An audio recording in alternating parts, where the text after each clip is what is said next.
All right, welcome to the RVAgreen 2050 Community Working Group meeting. Today, we're going to go over climate vulnerability and risk assessment. So we're really going to start getting into building out the planning process and understanding what we need to know to move forward with this entire process. So what we're going to do today, we're going to do a quick going over the ground rules as we always do, understand how climate change is impacting Richmond, doing the climate vulnerability and risk assessment overview, our activity associated with the climate vulnerability and risk assessment, and then we'll wrap it up and go into our next steps for our next meeting. Real quick, as always, here are our ground rules and group expectations. So kind of just be present, make sure you aren't taking up too much time, you're respecting other people's time, and you're talking about your experiences and not experiences for other people. And 7 seconds, we'll move on. That's probably our most used ground rule, and it's been serving us well this entire time. But that's all from my end. So I'm going to pass this presentation off to Brianne and Marshall, who will talk about climate vulnerability and risk assessment for us. Awesome. Thanks, Kendra. So for those of you who don't know me, my name is Brianne Fisher, and I am also with the Office of Sustainability team. We are joined today by Marshall Duer-Balkend, who will be helping us think through this exercise today. He's an independent consultant that has been working actually with our office on various things related to climate planning since 2018. First, I'm going to orient us to the activity today with an overview of some information about climate change and how it's impacting Richmond. And what we're going to concentrate on today is thinking about how those climate impacts might affect our community. First, I'm going to share a short video, which is from one of our other working group members, Dr. Jeremy Hoffman, who is on our environment working group. He put together a 4.5 or so minute video late last year on his top 5 climate related stories of 2020. So this is just something to get our creative juices flowing. What's up, everybody? I'm Dr. Jeremy Hoffman. I'm the Chief Scientist at the Science Museum of Virginia, and I'd like to share with you my top 5 climate science stories of 2020. First off, let's talk about the elephant in the room. The novel coronavirus and its disease, COVID-19, has fundamentally reshaped our daily lives, at least for the time being. Way back in March, when large-scale national lockdowns were taking place, much of human activity stopped altogether. Things like cars, trains, planes, ships were suddenly stopped. And because these things are mostly powered with fossil fuels, we saw large decreases in the amount of heat-trapping gases and other pollutants being released into the atmosphere during these unprecedented lockdown periods. This led to some of the best air quality some places have experienced in a long time. Depending on the study you've seen, daily emissions of heat-trapping gases dropped by almost 20% in April alone, larger than any other decrease that occurred during the previous economic downturns or even World War II. The downside, these decreases were momentary events. Climate scientists agree that we need to be cutting our emissions by about 8% every single year, permanently, to avoid 1.5 degrees Celsius global warming. So we have a lot of work to do. Number 2, a host of hurricanes. Atlantic hurricane season runs from June to the end of November. And every year, research meteorologists forecast about how many storms we might experience that given year. 2020 ended up being one for the record books, with 30 named tropical storms. That's a new record for most storms in a year, and 12 landfalling hurricanes here in the United States. That's a new record for landfalls on our shores. Some estimates of the damages due to this year's wild hurricane season put the number over $40 billion. Be sure to check ready.gov for ways that you can make your family more resilient to next year's hurricane season. Number 3, is it getting hot in here? 2020 global temperatures may tie or exceed the current record holder, 2016, which was the last big El Nino Southern Oscillation event. This isn't particularly surprising, given that the last 6 years have all been among the hottest on record. The 2010s have been the hottest decade on record, and many reconstruction efforts of Earth's climate over the last several thousand years suggest that this century is among the warmest we've ever experienced. The WMO released a report suggesting that 2020 global temperatures may break 1 degree Celsius warming above the pre-industrial period, bringing us ever closer to the 1.5 Celsius target set by the Paris Climate Accords. Locally, Virginia's 2020 may go down as the top 5 warmest year on record during the warmest 5 years on record. Here in Richmond, it's also looking like a top 5 finish. All right, number 4, wacky freeze season. Locally, we've experienced the latest last freeze of the winter, or the last evening where temperatures hit 32 degrees Fahrenheit or colder on record at the Richmond airport, after what would have been the earliest. I know that sounds confusing. Let me break it down. Our last freeze of the winter occurred on May 10th, an uncharacteristically late date, as our last freeze typically happens in early April or even late March. Long-term warming of the climate here in Richmond and everywhere else has favored earlier and earlier last freeze dates. On the other side of the summer, our first freeze of 2020 was really late. It finally dropped below the 32 degree Fahrenheit threshold on November 18th. Last century, first freezes typically occurred the 3rd or 4th week of October. Nowadays, they're moving ever later into the autumn, consistent with a changing local climate, and with large cascading impacts on our local flora and fauna. Ending on a positive note, the Commonwealth is leading in the climate change policy world by enacting the Virginia Clean Economy Act, which sets Virginia to get to 0 carbon emissions by 2050.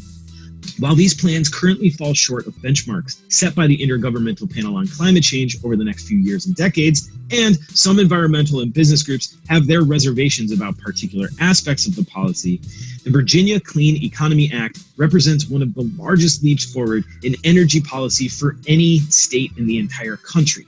And it promises to serve as a model for other states looking to transform their carbon footprint and take action on climate change. Thanks so much for watching our video on the top 5 climate stories of 2020. Be sure to check out smv.org. All right. So again, just something to get us started as we prepare to dive into climate change and how it is impacting our community with today's activity.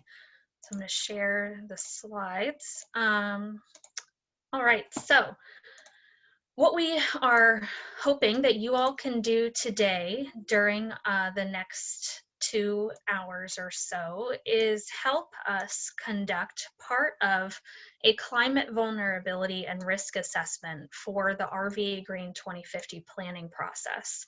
And I'll go through exactly what that is, and Marshall and I will talk more about the actual activity that we're going to be going through. But just know that this will primarily be a listening process for us on our team to gather your feedback. And although we will be getting into some technical information today, we want you to bring whatever knowledge and experience and opinions that you have whatever you're bringing to the table today will be valuable to us. And if at any time you need to, you can just fall back on the fact that you are all humans who live in or around Richmond, and we are all experiencing the impacts of climate change in different ways. And you can fall back on your own personal experience and thinking about how that impacts you and your community. So just wanted to back up a little bit and do kind of an overview of climate change and its impacts that we're seeing. Just as a reminder, climate change is a shift in the long-term average weather pattern, which is being caused by humans and our activities.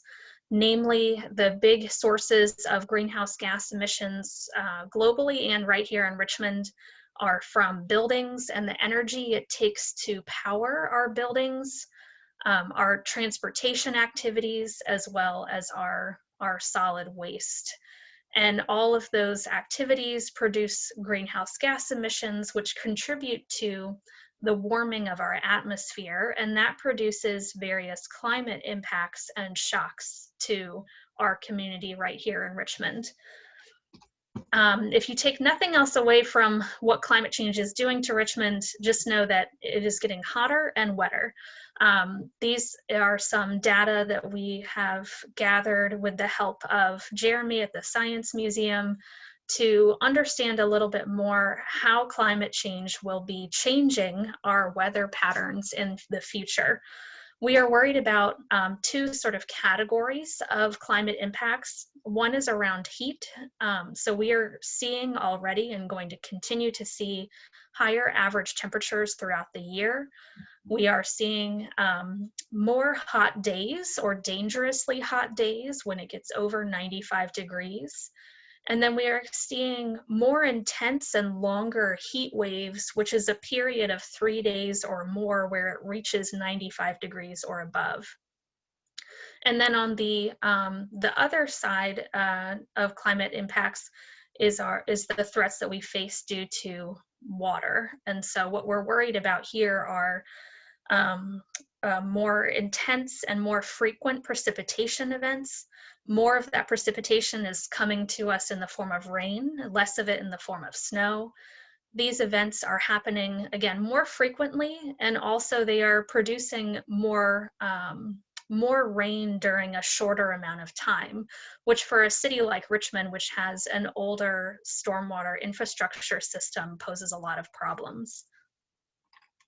Like I said, we are already seeing some of these impacts today. These are some articles that we've collected since RVAgreen 2050 was announced by Mayor Stoney back in April of 2017, just to show both data-based and anecdotal evidence that our weather patterns are changing. And so these show things like earlier and more intense pollen seasons, which can produce problems for people with respiratory illnesses. We are seeing more dangerous temperatures, more heat waves, more storms, more flooding, both in terms of like river flooding as well as flooding that's happening in neighborhoods, especially where it hasn't happened before. And we're happy to share these slides with you if you want to dig into any more of this. So that's what we're seeing. Why does any of that matter? What we're concerned about is that these long-term shifts in our average weather patterns are producing risks for our people, our built assets, and our natural resources in many ways. And that's what we're going to be getting into today. On the human health side, this is a graphic that we pulled from the CDC just to show the huge range of potential impacts to human health that climate change is having. And we are seeing some of these things right here in Virginia and right here in Richmond, namely in recent years, heat-related illnesses, as well as more dangerous and deadly storms. So that's climate change, why it matters. So what do we do about it? As you all know, RVAgreen 2050 is looking not just at the reduction of greenhouse gas emissions that are contributing to pollution and global warming, but also on the other side of the coin is climate resilience. So we want to make sure that our community is better prepared for these impacts that we are seeing, and around all of that, taking our equity-centered approach.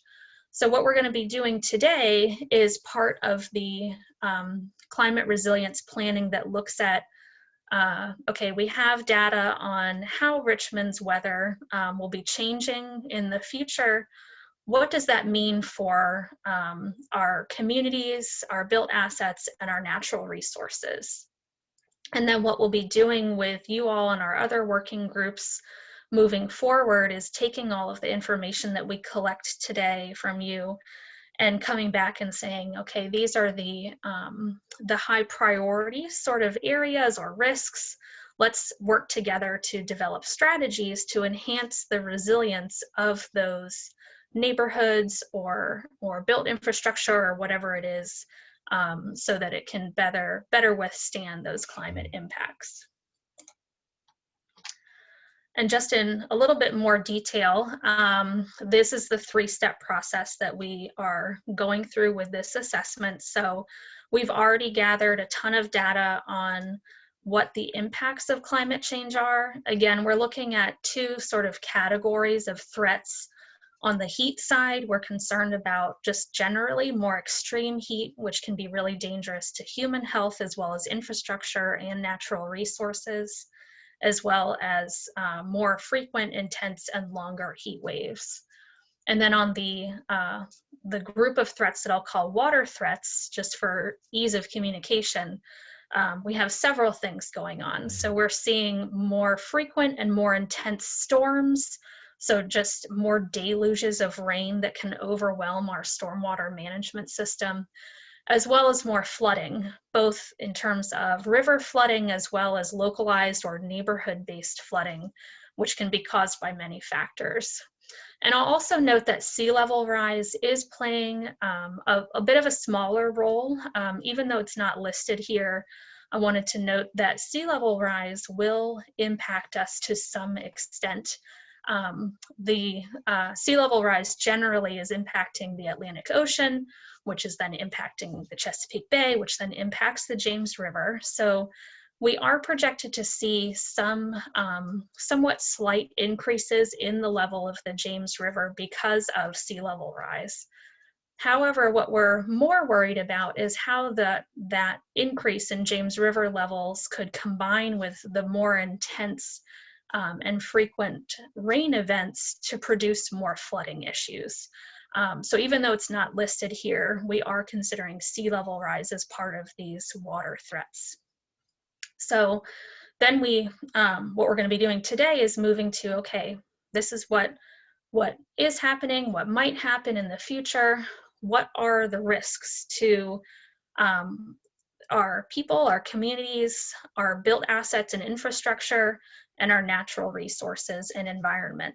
And I'll be referring to all of those things together as assets, again, just for ease of communication, but just know that that's what that term is encompassing.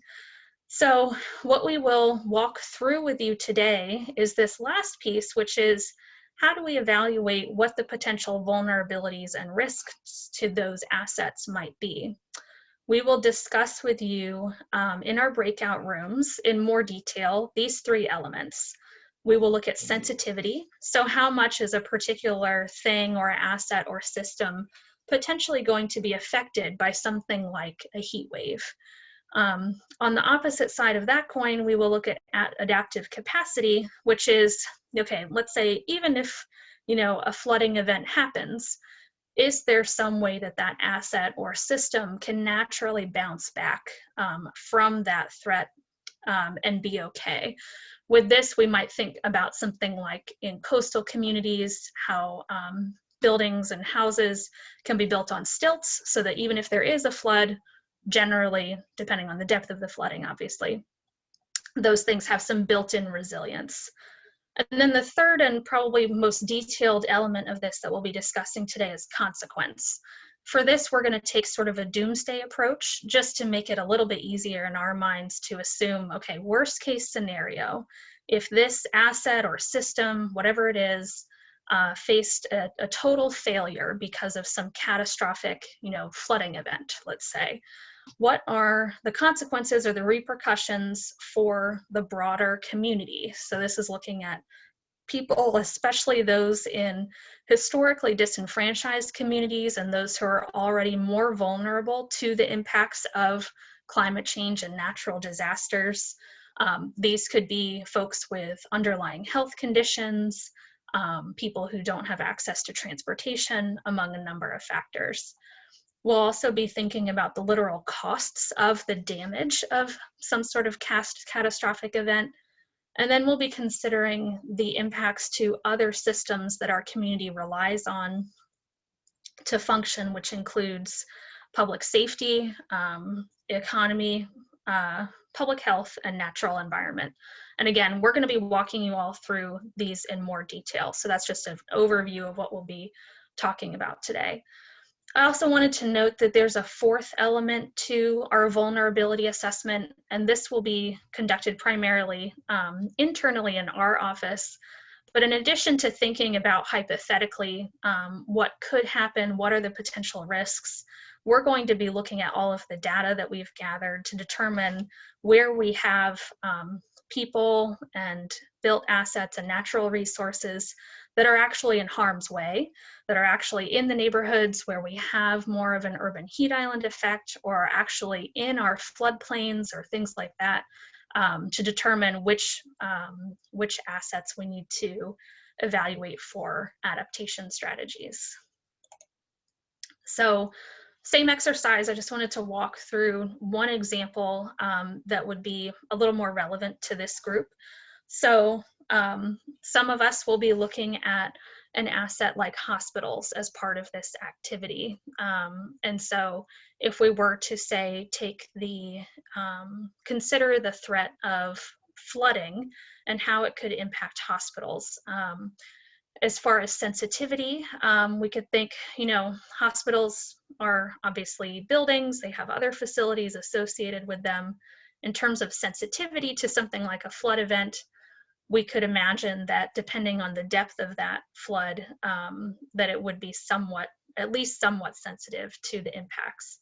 On the adaptive capacity side, depending again on the particular building, and for this we want to think higher level and not get too bogged down in the details, but generally, unless it's on stilts or has some kind of flood protection already built in, probably going to need some sort of remediation to recover from the damage of a flood. And then on the consequence side, obviously looking at hospitals, there are potentially high impacts to things like public health and vulnerable populations that depend on that facility and the services it provides, while we're probably going to be imagining relatively lower impacts to things like the natural environment and economic activities and public safety. Now, I am not an expert in this kind of evaluation. We want you all to bring your knowledge and expertise and opinions to this, so you may disagree with what I just said, and that's great. We want to collect all of that feedback. So throughout today's activity, a couple things that we want you to keep in mind. One is, the most important probably, is that this is not a perfect or scientific exercise. We are trying to get a general sense of what in our community might be at risk because of the climate change impacts that we're already seeing and will continue to get worse in the future.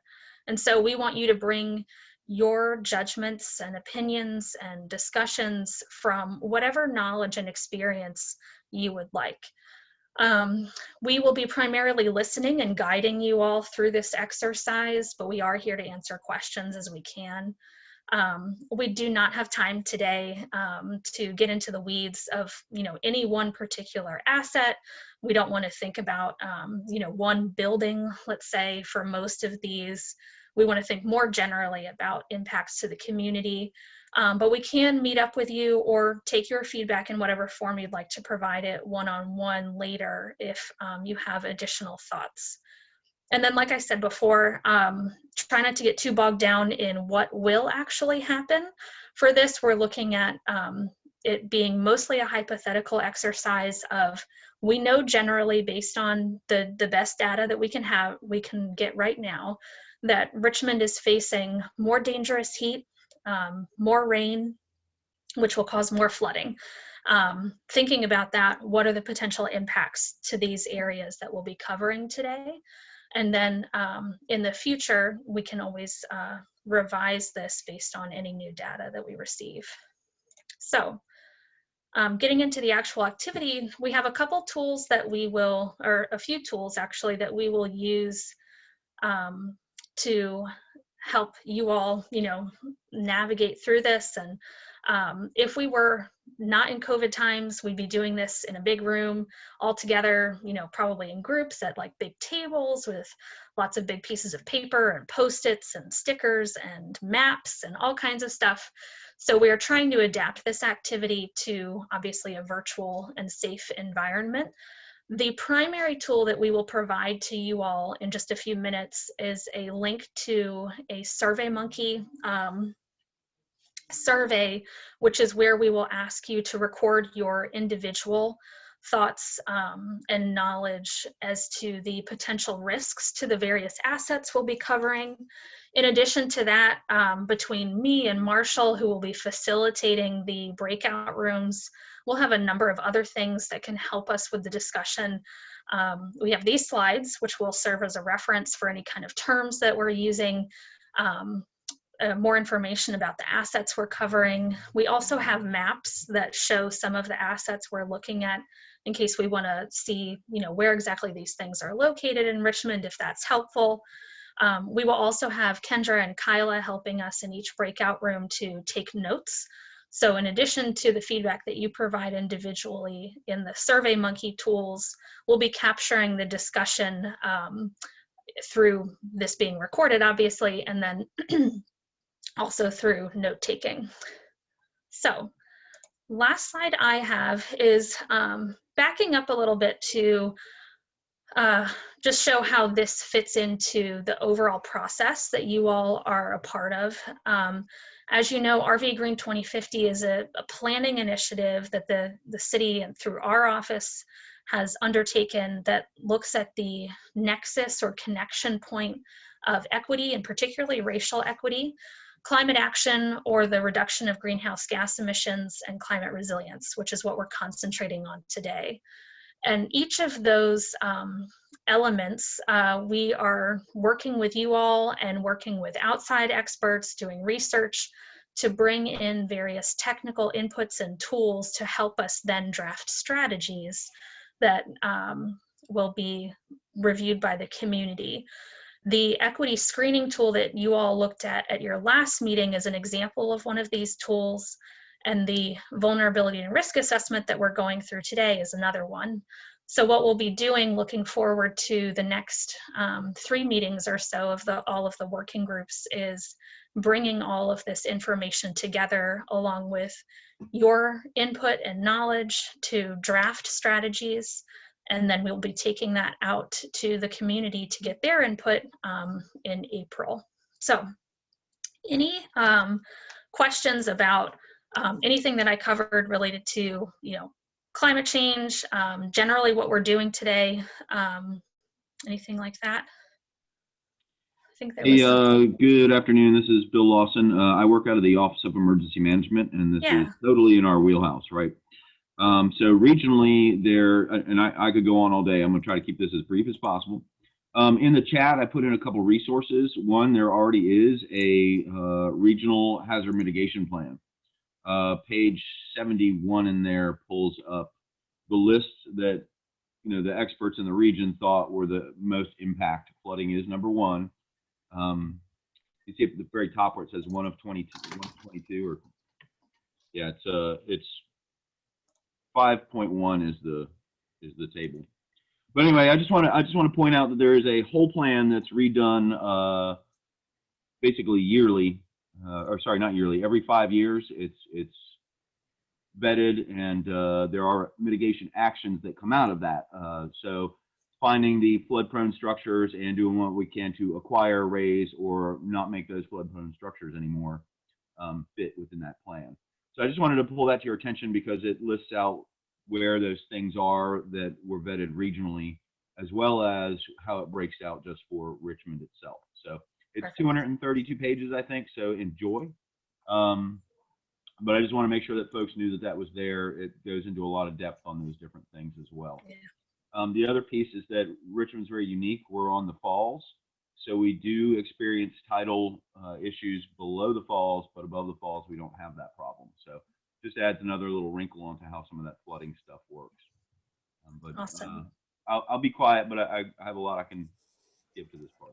Well, Bill, can I ask you a quick question about that? In considering the flood risk, are you looking at primarily focused just on the 100-year floodplain, the 1% annual chance, or also on the 500-year with the 0.2% annual chance? So most of what's done through the National Flood Insurance Program, where a lot of this comes through, is based on that 100-year flood, which again doesn't happen every 100 years. It's just the chances of it happening. So yeah, a lot of the data is pulled from that. There are maps that show all the areas of flooding within the city. Since our big ginormous flood wall was put up, though, there's a lot more protection for that area down in the bottom that we didn't used to have. But as we saw with Gaston, the water not being able to get out of the city is another issue. So we do have an antiquated stormwater system here as well. Awesome. Thank you, Bill. That's super helpful, and I'm really glad you could be here today. I'm also part of the group that is working currently to update the hazard mitigation plan. So definitely keeping all of these things connected, and I think that effort, at least from what I've seen from like the report, is very technical in nature. And so what we can look at today is a little bit more at the potential impacts directly to like the Richmond community and whatever people can bring in terms of their input. But Bill, definitely would love to have your thoughts on all of this, obviously. One other final quick plug is the one thing that the city does not have is a recovery plan. I know because we started drafting and trying to get that together and happen, and it fell by the wayside when we lost some staff members.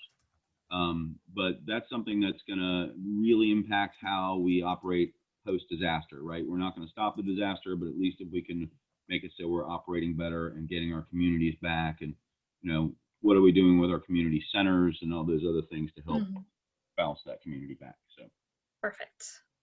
Awesome. Thank you, Bill. Any other thoughts or questions at this point?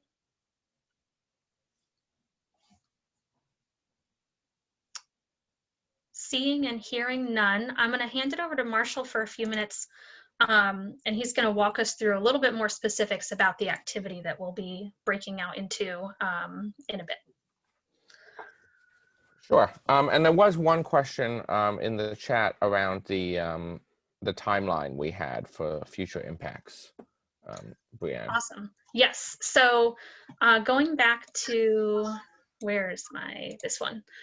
So what we're looking at, so obviously with the name of our initiative, RVAgreen 2050, on the climate action side, our major goal is to reach net zero greenhouse gas emissions by 2050.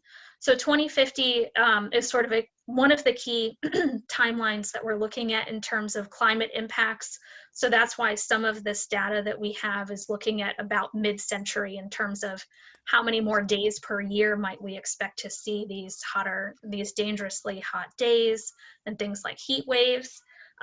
We're also looking out to mid-century, but also beyond when it comes to things like flooding. And so what we have done, following an example from Washington, D.C., actually, is taken our, for any of you who are interested and know more about this, taken our 100-year floodplain and sort of appropriated that as our flooding scenario for about mid-century, and then our 500-year floodplain for a later, like 2070-ish flooding scenario.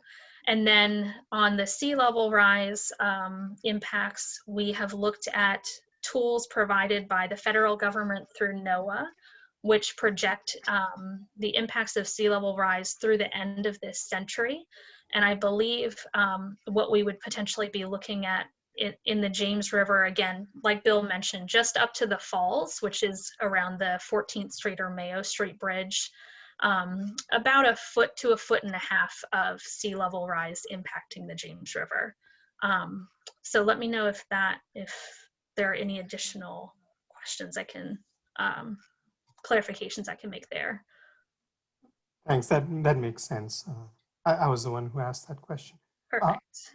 Are those hot days and the daily temperature, is that assuming 1.5 degrees or 2, or does that not, is it not related to those IPCC scenarios at all? I believe that this is data that assumes the slightly worst case scenario. So great question. So I believe it's 2 degrees warming, but I can check on that. And we have actually the projections for both scenarios. What we're referring to here for anyone who's interested is that the sort of global entity that makes projections around climate change and essentially how bad it's going to get has a couple of different scenarios for if cities and countries start taking really ambitious action now, we can keep global warming under a certain temperature level. If we don't, here's another scenario. I believe these projections are based more on the if we don't scenario. So that is that. Just generally though, it's going to get hotter and wetter. So any other questions? These are great. No? All right. So Marshall, I'm going to go back to these slides. Sure. All right. Yeah. I'll dive in. I'll just say on that last point that it's pretty common for cities to be looking at sort of IPCC mid-case and climate scenarios sort of mid-case to sort of worst-case scenario. We're not on track as a world toward avoiding 1.5 or even 2 degrees warming, and so I think it's prudent to be looking at more at the sort of scenarios we're currently on track for, which is looking like 3 degrees, 4 degrees or more. But you know, the goal of efforts like Richmond RVAgreen 2050 is to be contributing as a city towards that much needed effort to curb those dangerous temperatures. All right, so looking at the activity we're going to do today, I think as Brianne has really laid out well, we're looking at vulnerability and risk, vulnerability being a function of the sensitivity of a system and its ability to adapt. And then risk is probability versus consequence. And we, through GIS data and analysis, are getting a good sense of probabilities. But what we need really all of your help and your expertise on is understanding various systems sensitivity, ability to cope, and consequence. And I want to be clear here, when I'm talking about systems, we're not just talking about physical assets, we're also talking about the communities and the people that live and work and use those spaces. And I think in this group in particular, hopefully we'll get some real insight into that. We'll be breaking all of our analysis down sort of, again, somewhat simply down into heat and water threats, in the interest of not having to discuss, you know, 6 separate aspects of water threats, but there is the full set there. And we'll be splitting our discussion. We'll be splitting you all in the interest of more time for people to talk into 2 groups. One group will cover a set of assets we're calling social, health, and safety assets. Those are things like health facilities, public housing, social services, places where people get food, and public safety facilities, EMS, fire, medical, etc. And culture, and the other group being culture and community assets, looking at educational facilities, community buildings, museums, and so forth, green spaces, and various sort of community investment zones. Next slide. Our key goals here are, as I've said, to get your insight on sensitivity, adaptive capacity, and consequence. One other thing I want to stress is we're thinking here both about chronic stresses and acute shocks. So with emergency management, often we go immediately to, okay, there's been an emergency, there's been a hurricane, what do we do? How do we recover? But also we need to be thinking about what is the chronic stress that human systems and physical assets are placed under that then make them more vulnerable to failure and less resilient in the event of an emergency. An example that was used in another working group that I think is a really good highlight of this is the way heat affects power lines, wherein you have heat is causing power lines to droop, which is sort of a slow chronic impact, which then makes them much more vulnerable to being taken out during a storm. We're also looking here, thinking not just about vulnerabilities, but strengths. There will be some areas where Richmond, due to either past investment, favorable geographical conditions, or other things, is well positioned. And that's a good thing to highlight as well. And then finally, as I said, we really want to think about the people in these buildings, and using these facilities, and the impact on them, especially vulnerable populations, and how we can make sure that those populations are protected and are made and kept resilient. Out of this, we'll be getting hopefully a few additional outcomes. One will be mutual knowledge exchange. So myself as a consultant and the Richmond RVAgreen 2050 team is really looking for all of your insight, but I'm really certain you all will learn a lot from each other. I think we all learned a lot from Bill Loss just in the past few minutes. So I think there'll be a lot more of that sort of thing. We'll be hoping out of this will help us prioritize where adaptation strategies will cover. You will find as you move into strategy drafting over the next few meetings, I fear that that a detailed strategy for every possible scenario and every possible asset for both adaptation and mitigation may prove either would be difficult to come up with, and the city can't move forward on everything at once. So the question is, where are the most risks? Where are the highest priorities? Who are the key actors we're going to be needing to work with to do that? And what are co-benefits that we're going to see to economic growth or investment, public health, and so forth of these choices that we might be making? That'll be a thing I think that come out through the discussion. And then the final thing, and I'll stop talking, is that I want to sort of invite you all to do as you're doing this and as you go home. I guess you're already home, but after you leave this exercise, is to think about how this kind of future planning climate adaptation affects your work and your constituents. What we're hoping here is to not, out of the whole RVAgreen process, is not just get your insights, not just make you a part of this process, but also all of you are joining this to help become part of a community of advocacy and practice to help move the city forward. And that means bringing these insights into your daily work on things that, prior to this, you might not have thought as related to climate change. And now maybe you will. So that's my pretty high level summary. Next slide. So we're going to take a 5-minute break. It's 1:45, so we'll reconvene at 1:50.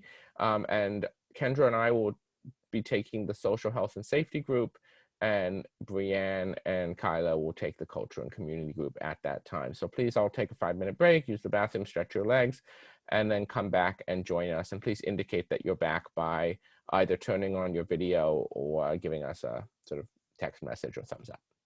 Thank you.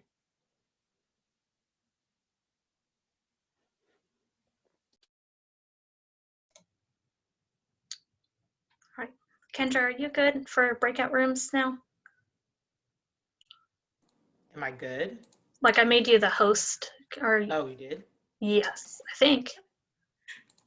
Yeah, you did. Okay. Okay. And I'm gonna pause the oh, I can't, I'm not a host anymore. I can't. We'll be sharing a few things on the screen, but while everyone can see each other as best possible, I want to start with going around and doing introductions, just briefly, who you are and where you work, and if what you do is not immediately evident from the title of your organization, if you could briefly share what you work on.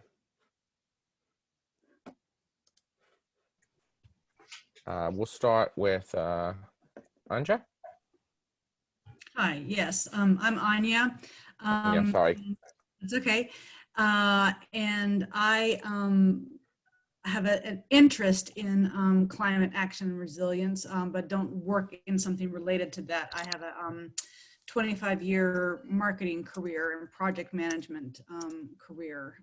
So I'm pretty analytical and have leadership and management skills.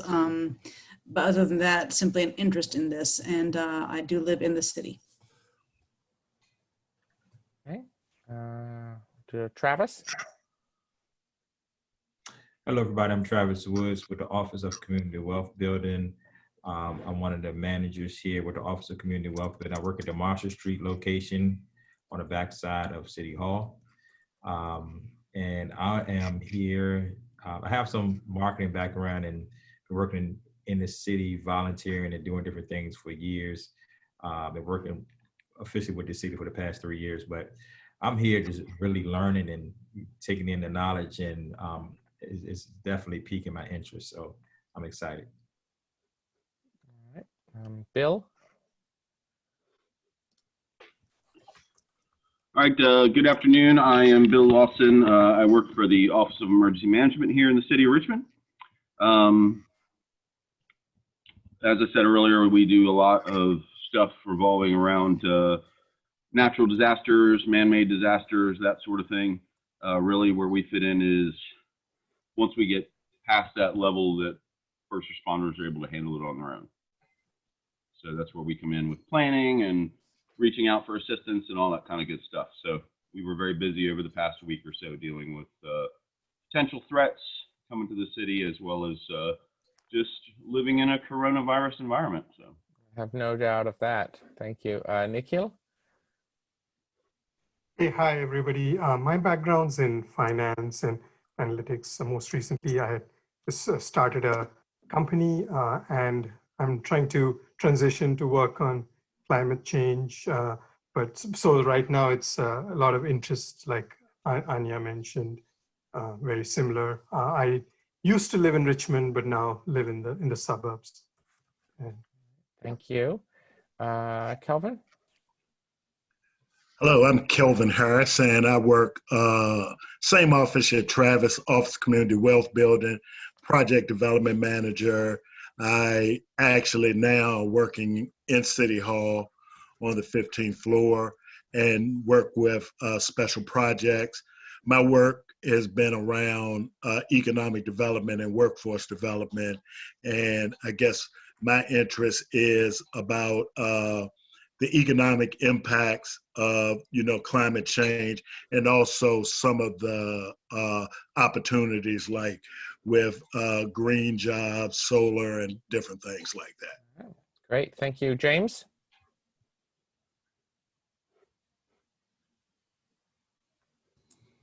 Hello, everyone, and Happy New Year to all. My name is James J. Minor, and I work for Sharon Ebert. I'm a community liaison for the city of Richmond, and I am also interested in climate change. I'm somewhat familiar with climate change, but I definitely have an interest so I can share with others in the community exactly what climate change is and how it affects them, and also in charge of community engagement as well.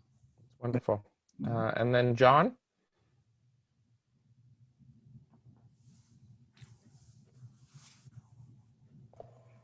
Yeah, sorry, trying to unmute my line here. That's fine. I'm John Krusik with the Office of Community Wealth Building. I work in business services, so I work with businesses to get folks from our office that have gone through with our career advisors jobs, and mainly a big selling point to a lot of our individuals in the community is that we train them. But a lot of times people are having hangups trying to find work, like childcare issues, transportation issues, different issues like that. So I'm coming from it from the aspect of, a business aspect and also a jobs aspect, and look at environmental. All right, great. Well, thank you all. I wanted to say I don't want to create an expectation that you need to be called on to talk. I just know from experience that in this kind of setting, it's hard to like popcorn introductions. So please, from here on out, if you have a thing, just share it. So Kendra, do we need to introduce ourselves, or are we good? I mean, I hope everyone knows who I am at this point, but I should think so. if you want to, Marshall, go ahead. I mean, I was just already, I think, beyond interested. I'm just a independent consultant helping the city here. So let's dive in without any further ado. You'll see in the chat a survey, and that survey is we're going to be using to go through as we do this. I'm going to share my screen here. Share. So it should look kind of like that.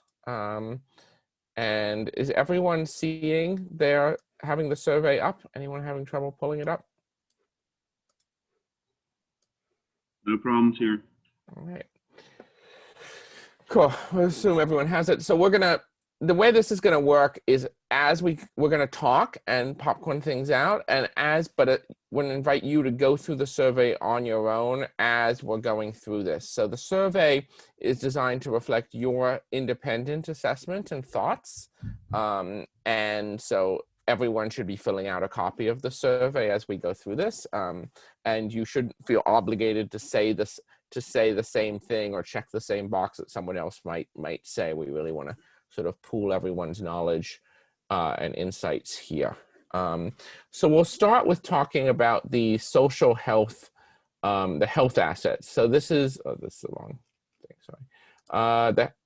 This is hospitals, American Red Cross facilities, dialysis clinics, EMS stations, and urgent care facilities. So are the 5 groups here. The definitions are here on the screen. Urgent care is, delivery of ambulatory medical care outside a hospital. EMS is where emergency managers are shared out of. I think the others are fairly self-explanatory. And what we want to start with is talking about the sensitivity. So this is the degree to which these systems would be affected by specific climate impacts.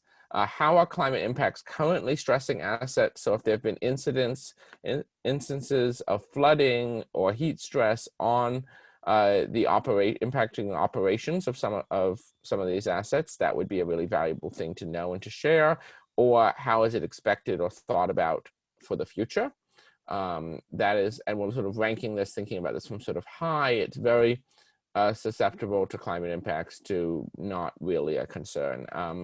So I want to look at this from the perspective of both heat and water. The final thing I'll share with you all is we have a map we can use as we go through this. So this is sort of a map looking at heat vulnerability within the city. And I'll uncheck that. And here's Richmond. There's your that's our 2030, 2050 flood scenario. That's the 100-year floodplain. And the 2070 flood scenario, or the 500-year floodplain. I have EMS stations up already. You can see one of them's right there, and another's right there. So those two are definitely being in that flood zone. But there's certainly others that are impacted by heat, and this would be true for any of these assets. There's too many assets for me to sort of put all of them on the board. I think if I were to try here, it would get out of control pretty quickly. So what is everyone's thoughts? Anyone want to share sort of thoughts or concerns they have on sensitivity of health assets?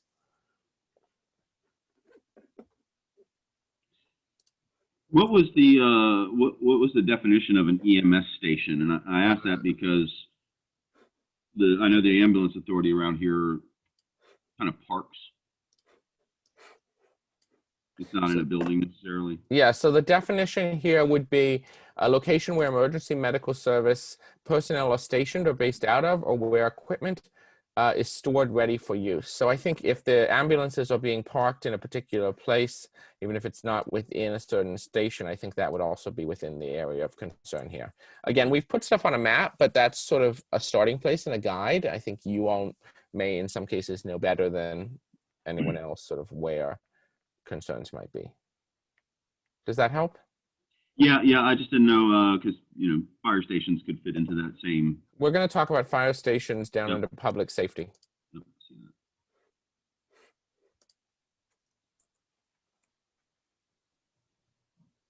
So from this part, what you're looking for is where do we see these things in their sensitivity to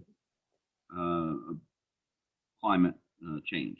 Yeah, precisely. So where are the concerns around the impacts from, how an asset might be affected from flooding in terms of its, what's been done to protect against flooding, or how vulnerable it is for that, or how vulnerable it is to increased heat in terms of its ability to continue to function and provide adequate service. A lot of these facilities would be cooled, but, that may be, those resources may be stressed. Hello, this is Kelvin. Yeah. In listening to and looking at this, I live in the county, but I grew up in the city. And one of the things in terms of the population we deal with, which is more the vulnerable population, when it comes to flooding, if we have what we call as the 100 years flood, or those extreme floods, because of where the population, where concentrated poverty is, usually they get cut off. That is where a lot of water before the flood walls and stuff like that comes up. I guess I'm telling my age, but I remember when growing up as a kid, my father was a police officer taking us downtown to see the floods prior to that, down in what is called the Shockoe Bottom area in terms of that. So those still traditional communities in the Churchill East End area tend to maybe get cut off. And also from the emergency medical standpoint, most people utilizing what is the state-supported hospital VCU health system may get cut off from that too because of locations in terms of that. So as far as maybe other assets, not being able to, I guess, precisely predict when these types of events happen, other than you get a lot of warnings, I guess, with us as it relates to, let's say, the hurricanes. You kind of know there, being able to have things that can be positioned in those areas prior to that as it relates to the water. So that's kind of my initial thought. I just want to thank you in that, because I think that was it's a great comment, and it really brings about the other element that I really wanted. I talked a big game about wanting to talk about it. I realized I haven't stressed here, which is the importance of the communities that are using these assets. So it's not just the health system, it's the ability of people to get to the hospital in the first place, the ability of the ambulance to get to someone and assist them. That's definitely a key element to be concerned about here. I don't know if this is the kind of comment you're looking for, but I had an experience. Looking for comments. I had an experience, I think it was probably about 2004. It was during, was it Isabel that came through and flooded downtown? I may have the name of the storm wrong. Gaston, it was Gaston. Gaston, okay. Mm-hmm. And I happened to be in Henrico Doctors Hospital. My husband was in there for a month. And the night that it came through,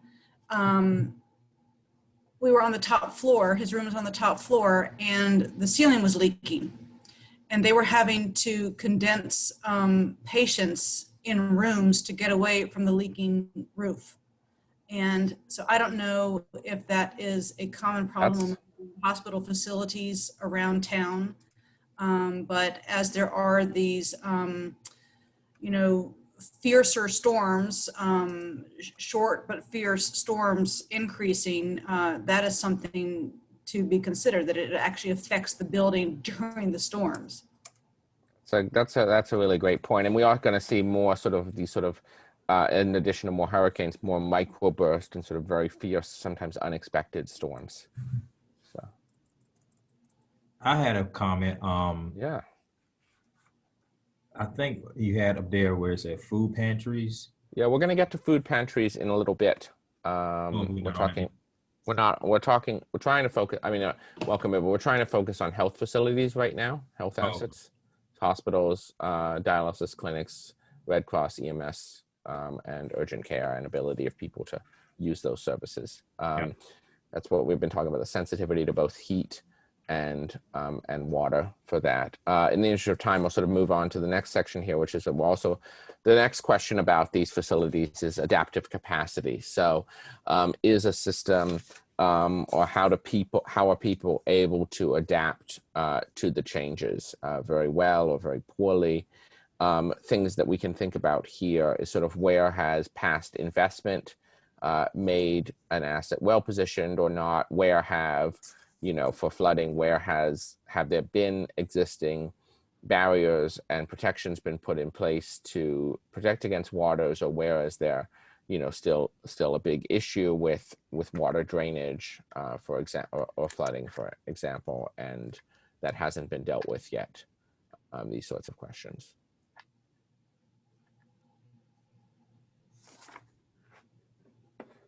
And that's not necessarily at just the ability of the healthcare system, but the community. Yeah, I think the ability of, we're going to talk about housing as well in a little bit, but I think the ability of a community to sort of access health system and also be able to maintain a good level of health, and what it does to sort of people's vulnerability to, if you have due to increased heat, we have more ground level ozone, you're going to have more asthma attacks. So what communities are vulnerable to that, and their ability to get care at time of need would be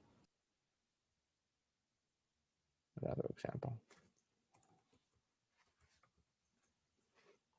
And feel free to chime in, or also you can put your thoughts. Again, we're looking for heat and water. You can check the high, medium, low, and also put comments in.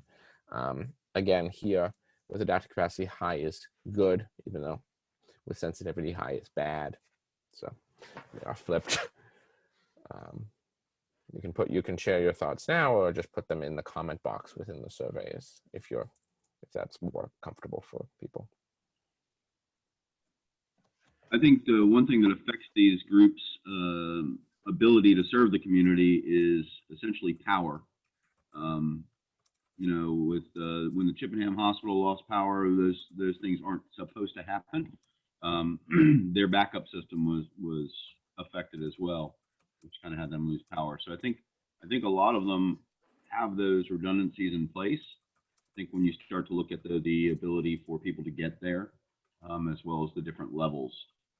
During snow emergencies, we get calls from dialysis facilities that are, you know, running out of backup power, things like that. Individuals getting access to needed medicines like oxygen tanks and things like that. So that also kind of plays into that transportation piece a little bit. Yeah, absolutely. Are all the hospitals, the dialysis clinics, urgent care facilities, do you know, do they all have full backup, or are they all supposed to have full backup power, or do some sort of have to operate on a reduced, greatly reduced ability if they lose the main power connection? Well, the hospitals, definitely. Most of those are all redundant, not just with fuel, but, you know, things like water. Like they might have a water line that comes in from two directions versus just one water line coming into the hospital. So a lot of those are planned for and deal with those sorts of things a little bit better. Red Cross, again, it's just depending what their facility is, what they might have. Once you start getting into more of the private type things, dialysis clinics, any of those other things that kind of sit out there by themselves, the long-term care facilities, the assisted care facilities, it's almost dependent on the different owners on how they look at what their responsibilities are. So we have had some that have lost power, water, all that good stuff in a storm. Marshall, this is Kelvin again. My comment as it relates to this, and then maybe Bill or someone else who's more knowledgeable can weigh in, is I'm thinking about an instance back when we did have gas stone here. At the time, I had my father-in-law who was on oxygen here at that particular time, and the ability to, when lights go out, but also being able to have those emergency kits. I know Virginia Power would let you flag if you have somebody as vulnerable in your home or elderly that needs something, maybe as their priority of getting electricity back up, but also addressing, I think the system can adapt to short-term outages pretty well, but when you go and it runs into days, I don't know how well the system is prepared to handle that. And maybe somebody else can address that.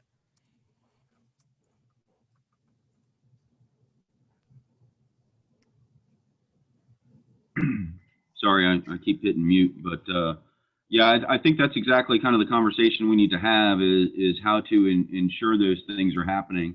One of the tough parts for us is consistent messaging. You know, if we know most of our weather events are not sneaking up on us. You know, a snowstorm doesn't just pop up out of thin air. So, you know, it's getting people to understand that they also have to take their own responsibility in being prepared. So do you have enough food? Do you have enough oxygen tanks on hand? What medications do you need that you might need to refill before this storm hits? Those sorts of things. So messaging is usually a huge issue that's, again, once you start crossing into different barriers, you know, have 3 days of food available is not going to fly in some communities because they don't have but a day's worth of food available. So there's those different aspects that I think we want to enable people to be resilient and prepared. We're not trying to make people with basements full of guns and food and water and things like that in their bunker, but having some basic steps to take that you can be a little bit more prepared. So when those storms are coming, we can have that a more prepared, better, resilient community, not just trying to fix the infrastructure around it, if that makes sense. That's a really, really good point. And I think that really ties into key questions we want to sort of finally ask on health before we go on to housing around consequence. You'll see in the survey, and I'm sharing it on the screen just so you can see it here, there are many more questions for health assets with consequence. We're looking here at area of service loss. So what is the geographic area that's impacted? How large is the area? Duration, how long does it take to bring it back online? This is a thing we've sort of touched on here. Cost of damage, how expensive is it? And for some of these, we have sort of a sense of it, a high consequence score is, more than $1 million to repair, or more than a week outage, and, covering much of this, impacting a good portion of the city. Impacts on physical safety, impacts on economic activities. We're looking at citywide economic consequences as well as public services, health impacts, I think very clearly related to health facilities. And then again, what are the impacts particularly on historically disenfranchised communities, Black and African American, Hispanic, Latino communities, low-income communities within the city. And then we are thinking also about sort of impacts on the natural environment, though that one might come in a little bit less here. We've talked a few thoughts on this, but further consequence thoughts people want to share? I don't know if this is a consequence so much as just something I wanted to build upon what Bill was saying a minute ago about consumers being prepared. It just is making me think also about community partners, and specifically Dominion Energy comes to mind. I used to work next door to their Innsbruck facility where they have huge parking lots. And when, like you said, we can see weather is coming, and they would usually have armies of trucks ready the day or two before they were coming to get out into the community and service a community. So, I mean, they're already doing their own preparation, but it's just making me think that as this project is put together over the next 18 months, how are we bringing partners like that into the fold?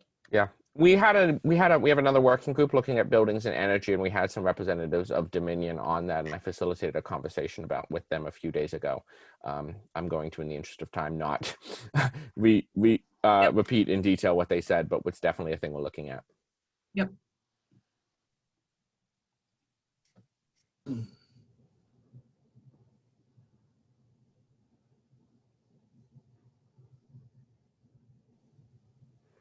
Other thoughts on consequences here?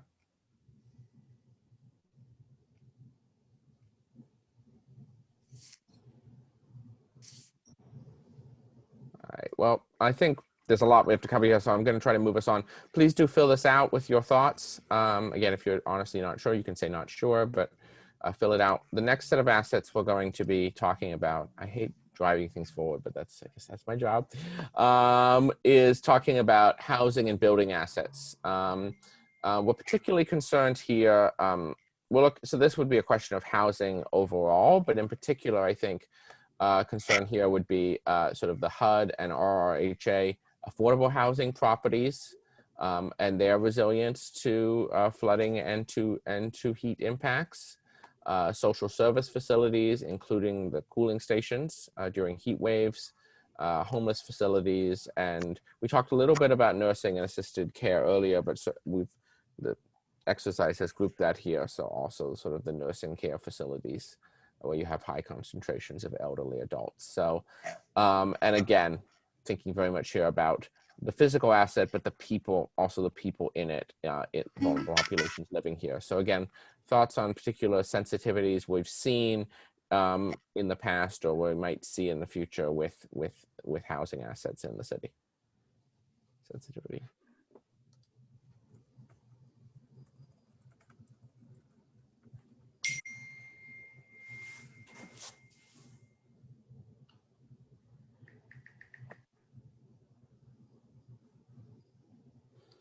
Are there any issues that people that we're aware of in terms of sort of deferred maintenance, in particular, for example, or age of public housing facilities that might make them particularly vulnerable to climate impacts?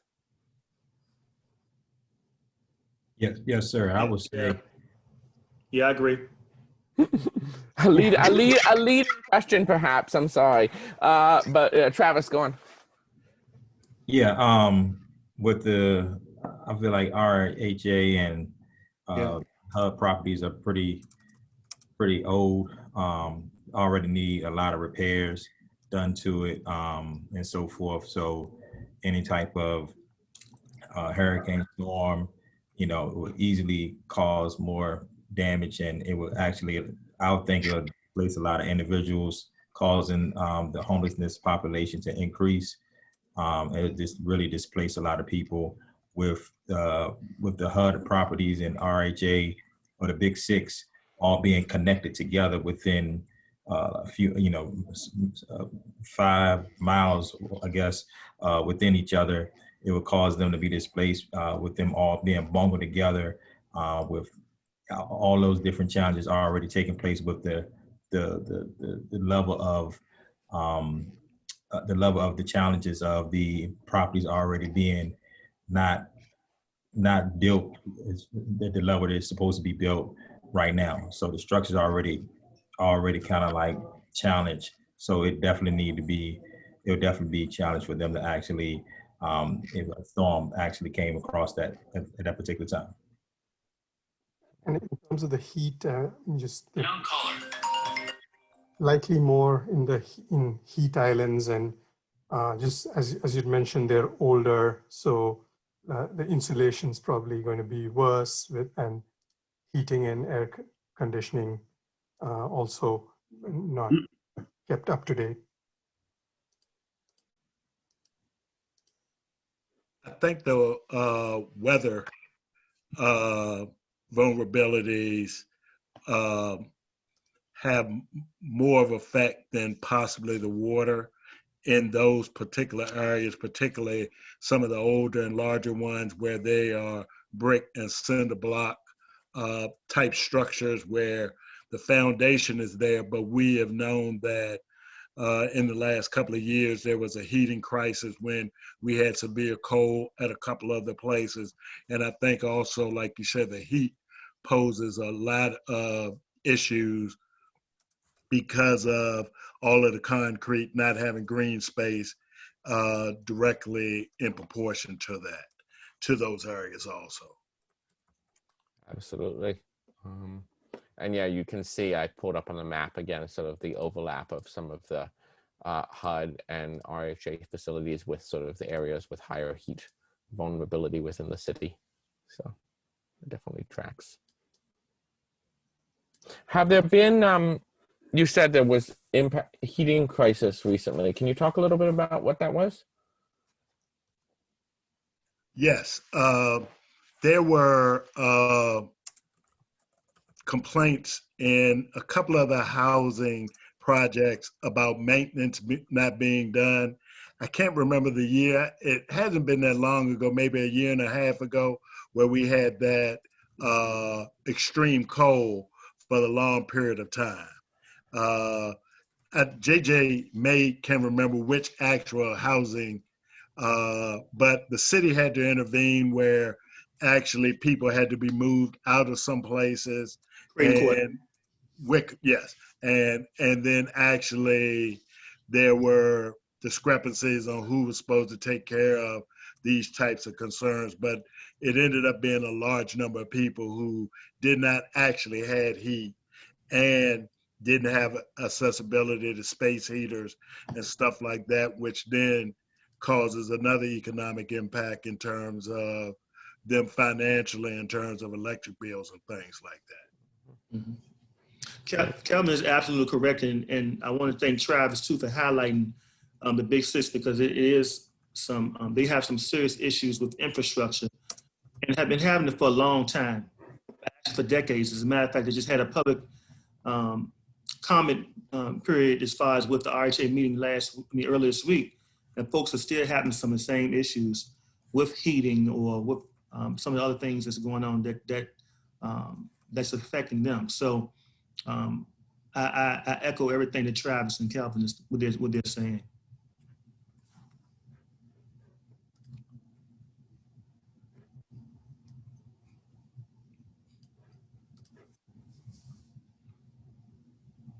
And major flooding problems. Okay. As someone, I'm gonna play I don't live in Richmond, though my partner's from there. And I have to confess, I don't actually know what the Big Six is. Can you clarify to make sure I'm recording it in the notes properly? The Big Six is basically Gilpin Court, Creighton Court, Hillside Court, Wickham Court, Mosley Court, and Creighton Court, I believe. Did I call all six? I think you said Creighton Court twice. I said Creighton Court twice? Okay. If you could Wickham Court. If you could put those in the comment field for in the survey, just so under the sensitivity for housing and building assets, if you could put those in the comment field when you're filling that out, that would be useful. So no problem. Record that. That'd be helpful. Definite issues around sensitivity. I think this conversation about deferred maintenance really ties very much also into sort of the adaptive capacity. It creates a vulnerability and also limits the ability for sort of the adaptive capacity in the system to these facilities to be able to adjust and continue to serve the population, especially if people are having to be sort of moved out. Any other concerns about sort of adaptive capacity without, you know, substantial modification in the housing assets we've been talking about?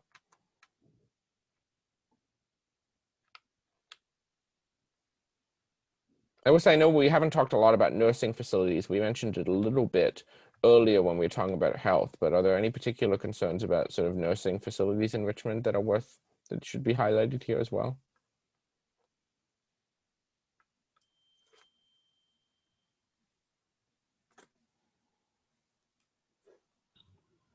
I think it's good to point out that we have them in many communities across the city, and they range in their quality of care.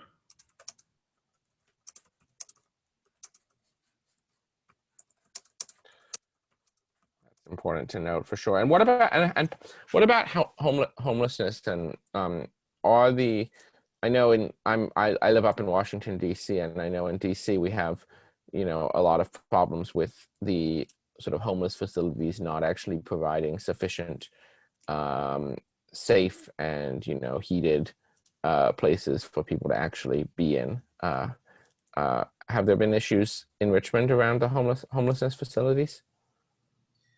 Yes, sir. We normally have a cold weather shelter every year. I know the past 2 years they had to change it. 2 to 3 years, I think they had to change the location. And the location, it was initially I think the safety building. Kelvin or JJ may be able to help me. I think the public safety building it was there initially, but because of the molding and because how challenged the facility was, how old it was, they had to move it to another location. And then this past winter or this winter right here, they moved it again to another location. So it's really having a lot of challenges with the overflow shelter and just with that increased homeless population and so forth. And those big six areas, a lot of people have been being displaced because of them renovating and moving people out and so forth. So a lot of different challenges with the homeless population increasing. I have a question to the group because I don't have a lot of experience with social services and the homeless facilities. In times of flooding, is there difficulty for people getting to social services and homeless shelters? You know, when we've had floods that have closed off streets and or public transportation, is that an issue that needs to be addressed? I'm raising it because I don't know the answer. Just because I get to see them when these things happen, you'd be surprised at how much flooding actually happens in the city. Most of it is because of our drainage system.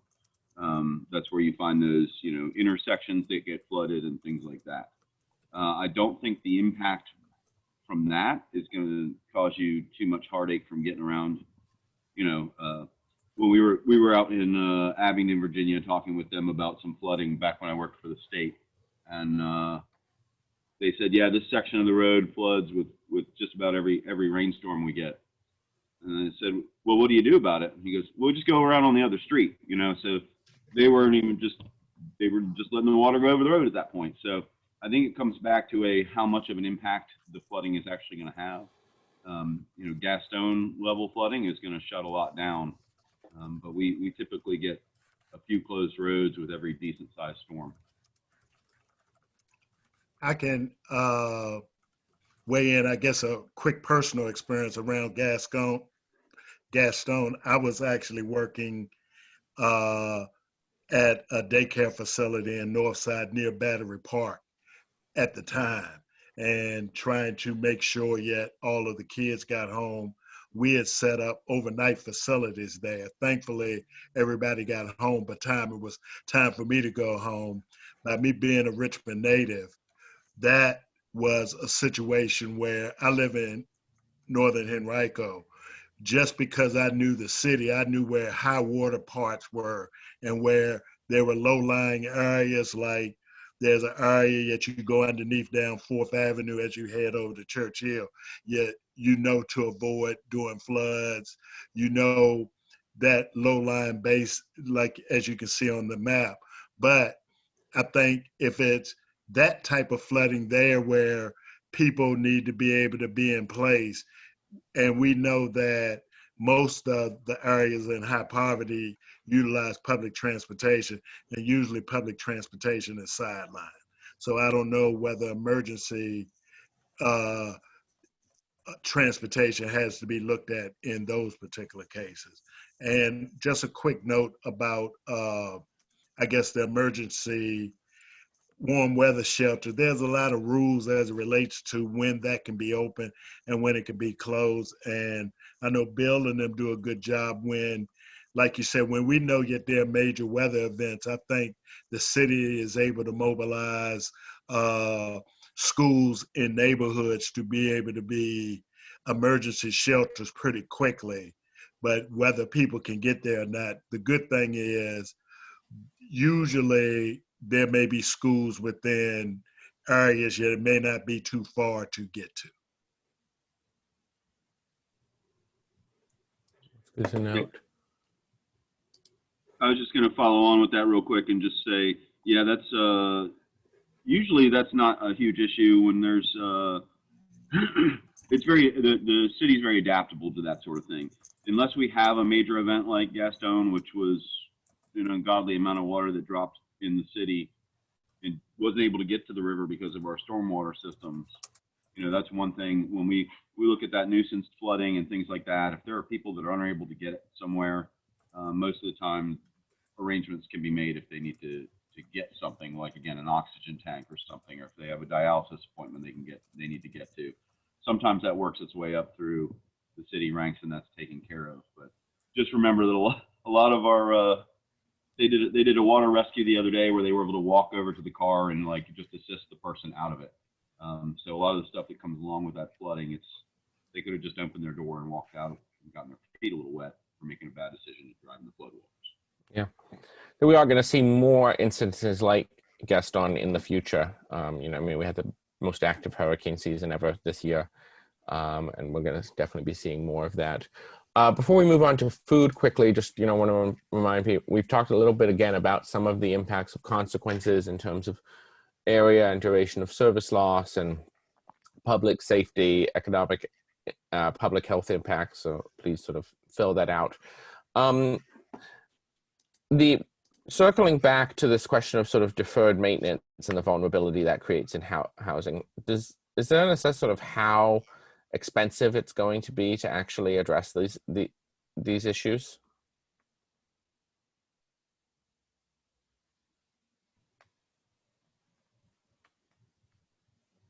I think it's going to be extremely expensive for a lot of those.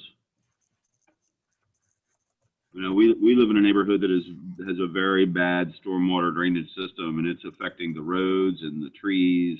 We have more trees down because of those things, but they really need to come in and recut and redo the roads in this neighborhood for it to happen, and that's an expensive undertaking. Absolutely, absolutely. One thing we were talking about in another group was the ability to sort of look at things like bioswales and curb cuts to try to sort of sequester water in place in the short term, so that it can be stored, so that if it's having trouble discharging all to the river quickly, at least it's not impacting people. Another thought on this too is I know after the earthquake in 2011, the state went and did a whole review of building and zoning laws and didn't actually make any changes to it because our risk was so low for what kind of earthquakes we would see here. So there are ways that you can change codes and ordinances and stuff to require buildings to be done a certain way or require certain things to happen a certain way. That's worth noting. And I know the buildings group talked about the impact of codes as well. I'm going to move us on here a little bit, talking about food systems. I think, Travis, you had a comment on food systems earlier. So for food systems, again, we're looking here at food pantries and food banks. There is a public refrigerated warehouse, the buildings providing SNAP benefits, and then more generally, sort of people's ability to access adequate food supplies. I think sort of thoughts of the sensitivity for starters of the Richmond food system to climate impacts. Yeah, I was just going to say, with all of because I used to go to a lot of the food pantries on a daily basis when I was working in the mental health field. And I used to tell people, you know, if I used to honestly see people who did not have anything, and if they came downtown Richmond, they can actually eat for a whole week on a daily basis, especially at lunchtime. I can't guarantee dinner, but that lets you know that a lot of the food pantries are close connected together in the downtown area. And I was thinking, if a flood hit and we had challenges with that, a lot of those food pantries, because they are so connected together, they're close together, and a lot of the homeless population, they just go to each location on a daily basis.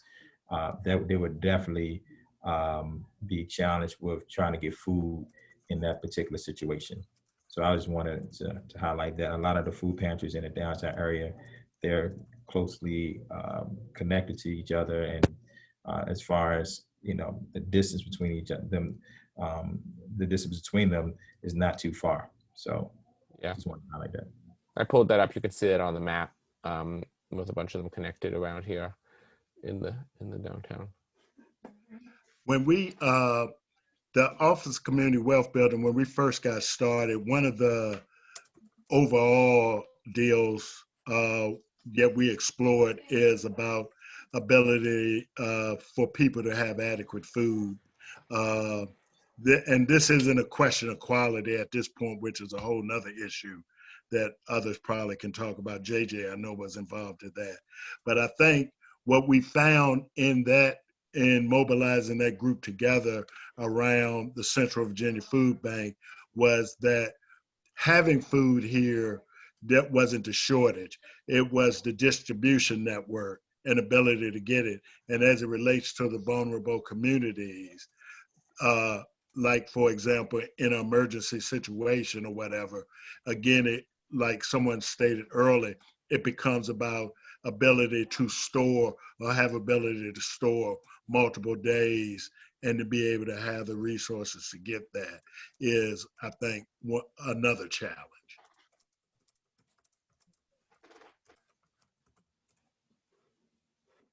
Definitely creates a real social vulnerability there. When you say people have the difficulty of ability to store, is that sort of, do you see, is that mainly it's a financial issue in terms of ability to access, to sort of buy and acquire food ahead of time, or is it, do people just also not having places to? Apologies for the basic questions here, just trying to sort of flesh out this a little bit more. Now, I'll preface this, yet this is my thought, And, and personally, I think it's a combination of, like you said, people not shopping, they're on social supports.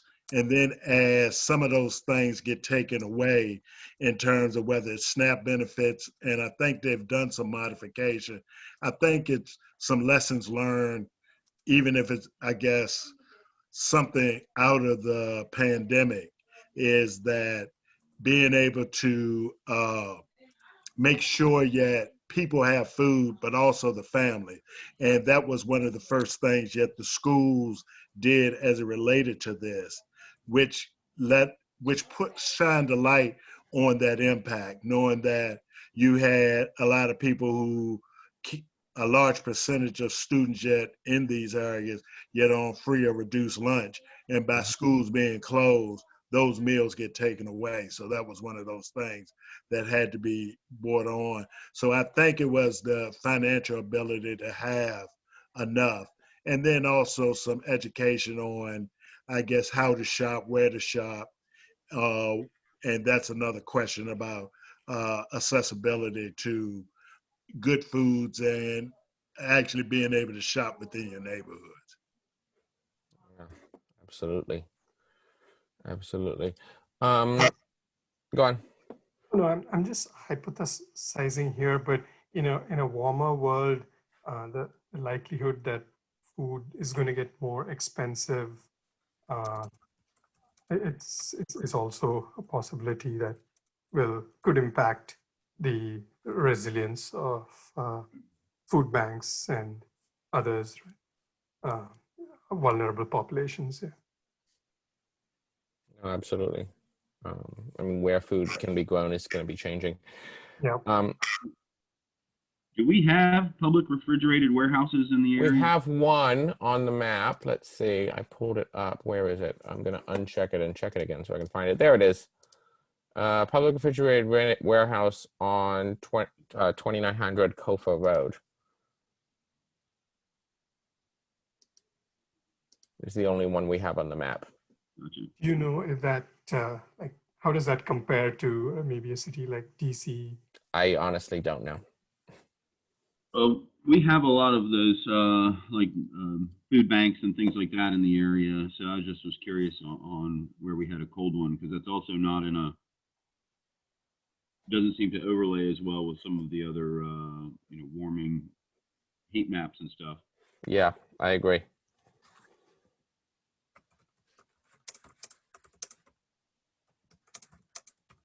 And my guess is just because it's public, there's probably still a cost. Could be. I don't. What about sort of trying to, again, sort of consequences to this, if you could sort of fill out on your own and sort of share thoughts and consequences to the failure of systems and assets, ability of people to get food. I think the public health and impacts are fairly self-explanatory in vulnerable populations, but sort of other thoughts we have on consequences here.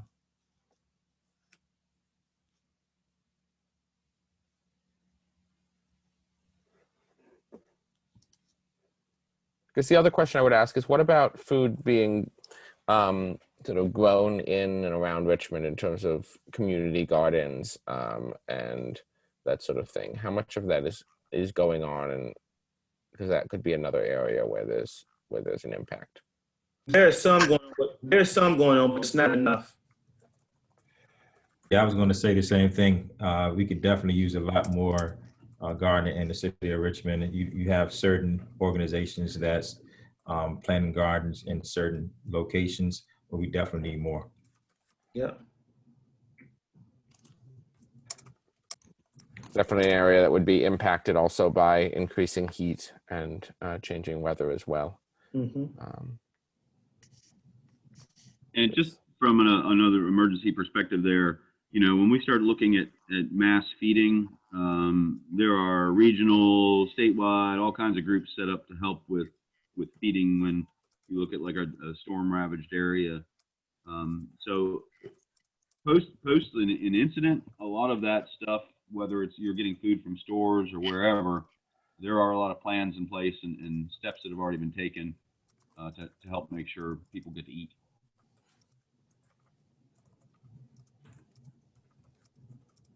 It's really good to know. We have about 11 minutes. I think the final area we wanted to talk about in the social health safety was public safety assets. So here we're looking at police, sheriff, fire stations. Bill, you asked about fire stations area earlier, so we'll talk about those. The Emergency Operations Center and sort of the national shelter system for evacuations. Concerns here around sensitivities and vulnerabilities. I'll pull up the locations here.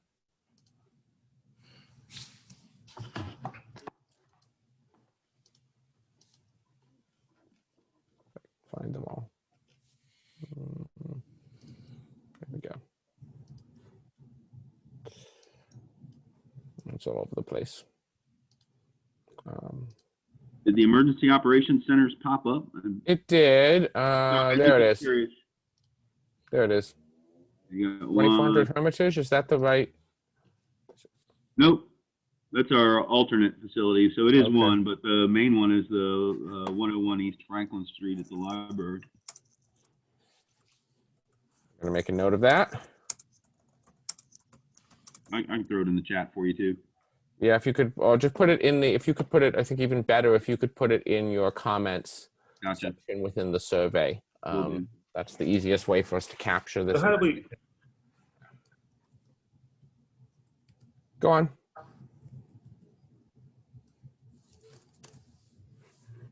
I'm having problems putting in what I need to put in this in comment section. How so? It's not taking your comment? No, it's not. Maybe. Oh dear. Yeah. If there's things you want to put in the comment that you aren't putting, that aren't getting in the comments, you can put it in the chat here and we can capture it, or you could email. Kendra, does everyone have your email? So they could also, you could also email it to Kendra. Sorry if that's not working right. Have there been, are there people aware of issues? Bill, you asked about fire stations earlier. Have there been issues with flooding or heat impacts and the ability of stations to adapt to that you wanted to raise? No, I just also see them as EMS stations, since most of our fire folks are EMTs and they have a lot of the same equipment. That's totally valid.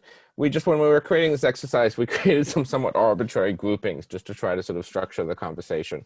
That's okay. EMS actually fits under transportation at the federal level, so. Whole nother working group entirely. Yeah. You know, I think as the city moves forward, you know, where stuff like this goes makes a big impact. You know, they want to make sure that there is precincts that are accessible and fire stations where they're strategically placed. You know, our emergency operations center, we try not to use the Richmond Ambulance Authority because right next door to it are train tracks. So what can be traveling on that? So there's a lot of that, let's go with strategery that's put in place to make sure that you're not going to put something in an area of impact.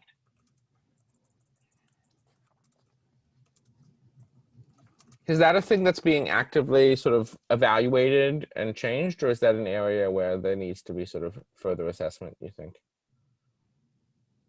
I think with those types of facilities, I mean, that's there's a lot that goes into the consideration of where that goes.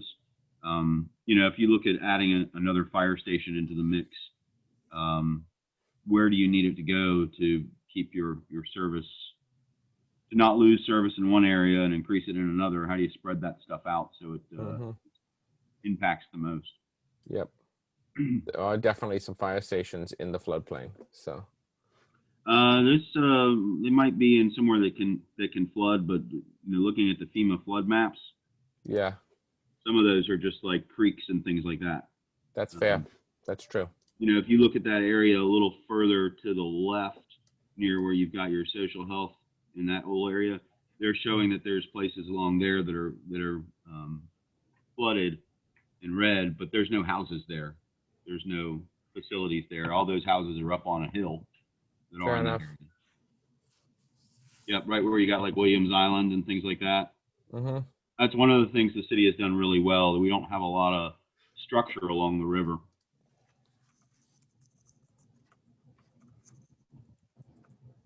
I'm going to record that as a strength. Don't put anything about the wastewater treatment plant then. Except for that one. That that's is downriver though, so we're okay. It just isn't good for our neighbors. Well, I mean, if it gets knocked out, it's not good for you either, I assume. I mean, that's true in almost every city because historically you put wastewater treatment plants at the lowest possible elevation so you can have the water flow, and then it means they're vulnerable. So it's an issue. Any other particular thoughts on sort of final thoughts in the last sort of few minutes here about consequence around the sort of public safety facilities? Or more vulnerabilities that we haven't talked about?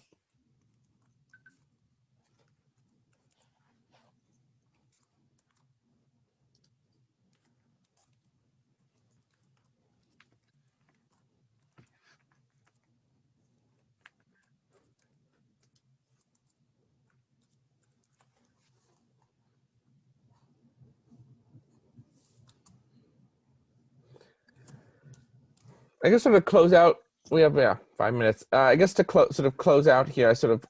One thing I would sort of ask, and we can sort of think about the two questions. Are there? Thank you, James.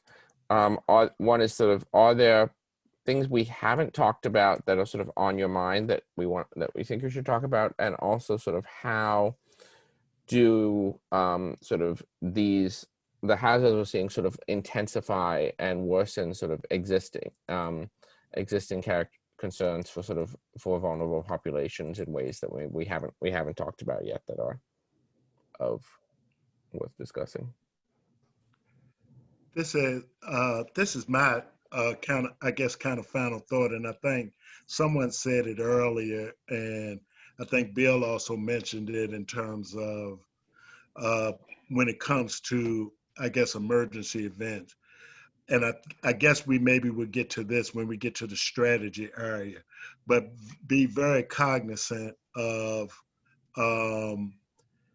how we talk about climate change and those things, because I think from a layman's point of view, when you say a 1 degree change, people try to relate it to something in their lives that they can do it, like the difference between 50 degrees and 51 degrees. When they say stuff like that, it doesn't mean anything to persons unless they know yet a 1 degree change in the atmosphere cascades all these different effects that affect you. And I guess particularly it's going to be more and more in the news with that as one of the new administration's kind of points.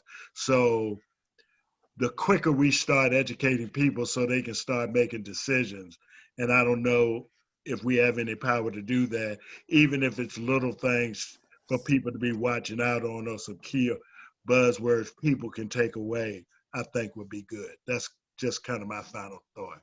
And I think we probably maybe get to that in some later meetings. Sure. I agree. Yeah, I think that's one reason we were sort of trying to frame sort of the climate impacts in terms of sort of the sort of extended heat waves and sort of number of hot days, days above 95 a year is a bit easier for people to maybe think about than, just a single degree or 3 degrees when you convert it to Fahrenheit.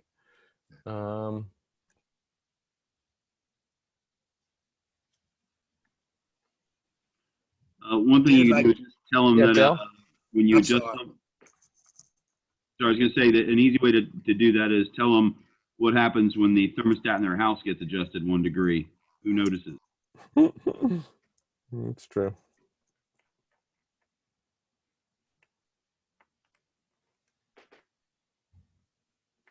Kendra, are we going to have access to these slides, or in the, or was that with the ones that were shown today?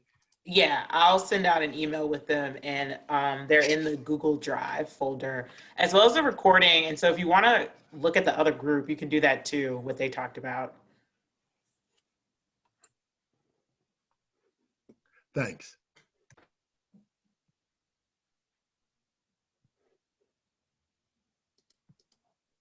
This has been a great conversation. I want to thank everyone.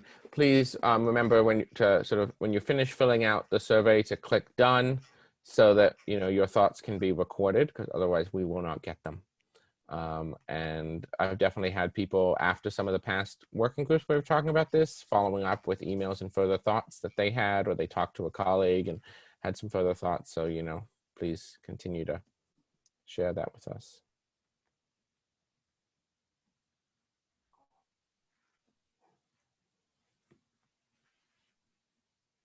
And here everyone comes back.